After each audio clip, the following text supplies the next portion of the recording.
अचलपूर पंचायत समितीची वार्षिक आमसभा व पाणी टंचाईचा आढावा याकरता विशेष बैठक 28 मार्च रोजी दुपारी 12 वाजता अचलपूर पंचायत समितीच्या प्रांगणात ठेवण्यात आली होती।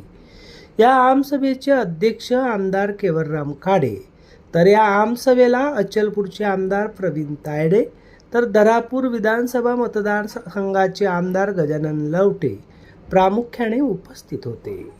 या बैठकीत पाणी टंचाई संदर्भात विशेष मुद्द्यांवर ही सभा गाजली।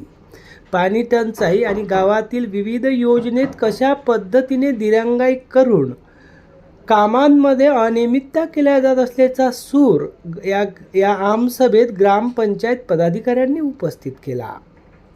यावेळी आमदार प्रवीण तायडे यांनी थेट प्रशासनाला इशारा देत म्हटले की भ्रष्टाचार करून लोकांना त्रास देऊन पैसे कमावण्याचा मार्ग पकडत असाल तर किडे पडेल असे म्हणत त्यांनी उच्च आणि सबुरीचा सल्ला देत जनतेच्या कामाला प्राधान्य द्या असे आवाहनही केले। प्रत्येक कर्मचारी हा भ्रष्टाचारी नसतो, मात्र काही कर्मचाऱ्यांच्या भ्रष्ट प्रवृत्तीमुळे जनतेला त्रास होतो आणि तो नाहक त्रास किडे पाडल्याशिवाय राहणार नाही असा जणू काही इशाराच आमदार प्रवीण तायडे यांनी दिला। वरचे तर पाहिजेच आणि पगार शिल्लक राहायला पाहिजे ही प्रवृत्ती सोडा। अचलपूर मतदारसंघातील प्रत्येक काम जनतेचे सहजरित्या झाले पाहिजे अशी कामाची पद्धत वापरा असेही आमदार प्रवीण तायडे म्हणाले। तर आमदार केवलराम काडे यांनी प्रशासनाने तात्काळ शासनाच्या योजनेचा लाभ जनतेपर्यंत पोहोचवण्यासाठी योग्य त्या उपाययोजना करा व जनतेच्या तक्रारी आमदारापर्यंत येणार नाही याकरताही लक्ष द्या। राजकारण करू नका, पारदर्शक शासन चालवा असाच काही इशारा या तीनही आमदारांनी प्रशासनातील अधिकाऱ्यांना दिला। या आमसभेत विविध मुद्दे ग्रामपंचायत सरपंच आणि प्रशासकांनी उपस्थित केले आहे।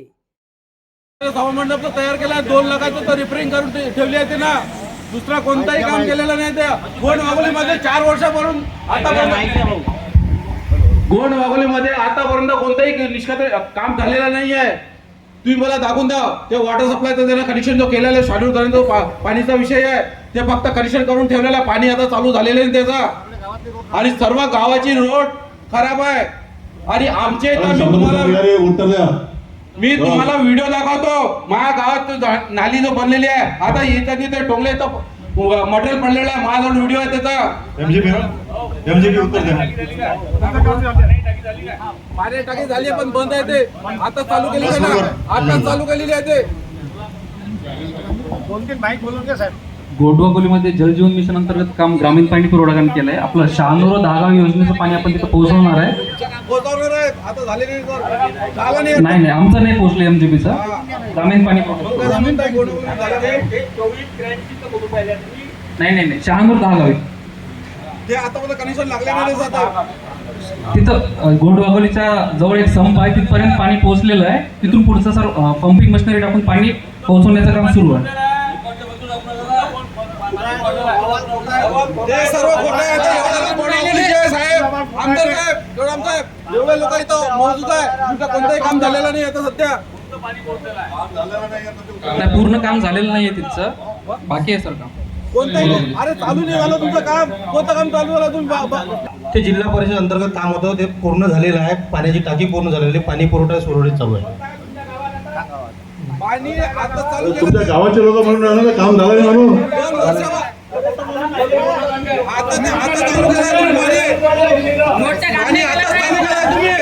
टाकी झालेली आहे, आता टाकी झाली आणि 2 वर्षापासून राणी टाकी बंद होती आणि कोणत्याही सप्लायर तिथं चालू झाले नाही सध्या।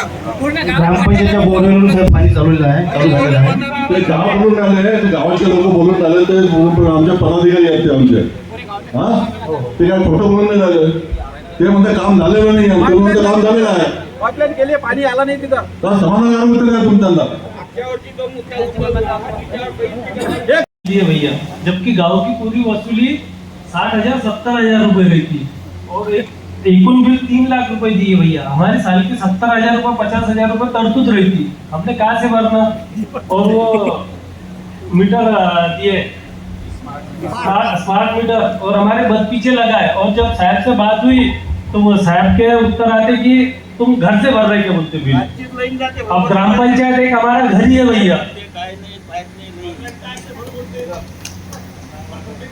हमारा 15 लाख का पैसा एमएससीबी को चले जा रहा।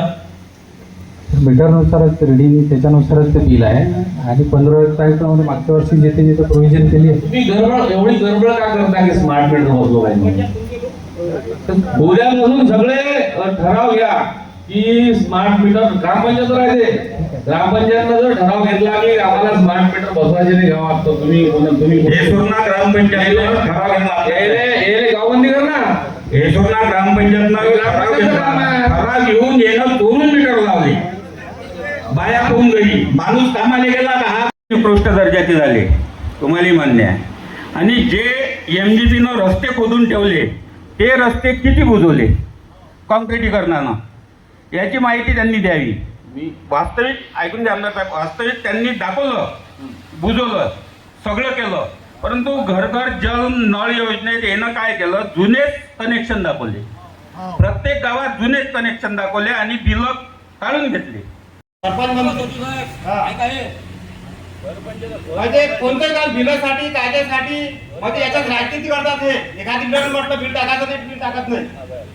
सचिव म्हणतात व्हिडिओ साहेबाले, व्हिडिओ साहेब म्हणतात सचिवले. ह्या तांत्रिक साहेब आम्हाला कमी कमी 50 जण इथं घेऊन बोलतो तरी हे आमचं काम करत नाही.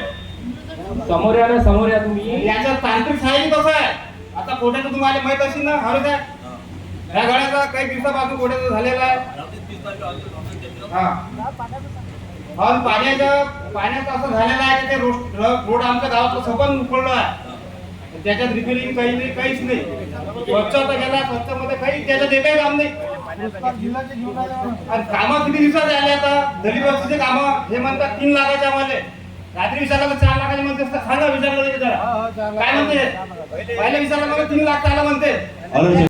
योजनेचं आपलं वॉटर टेस्टिंग झालेलं आहे, सर्व गावांपर्यंत पाणी पोहोचलेलं आहे. पाण्या टाकायचे काम बाकी आहेत. 1-1.5 वर्षापासून जलजीवन मिशनला फंड नसल्यामुळे कॉन्ट्रॅक्टर सध्या काम स्लो करत आहे. फंड आल्याच्या नंतर ते कामं पूर्ण होतील. ऐका, आता जे याच्यात आहे इतिवृत्तात आहे तेवढे आम्ही वाचून घेतो, परंतु ज्याचं निराकरण झालं आहे, निरसन झालं आहे ते सोडून ज्या मुद्द्यांवर म्हणजे अजूनही प्रलंबित आहे, झालेलं नाही आहे, त्याच्यावर चौकशी बसवा लवकर. त्या पूर्ण मुद्द्यावर चौकशी बसवा आणि नवीन मुद्दे घ्या. बरोबर. धन्यवाद. हा ठीक आहे. आम्हाला त्या ओम चरोडेसह जितेंद्र रोडे, अध्ययन समाचार लाईव्ह, परतवाडा.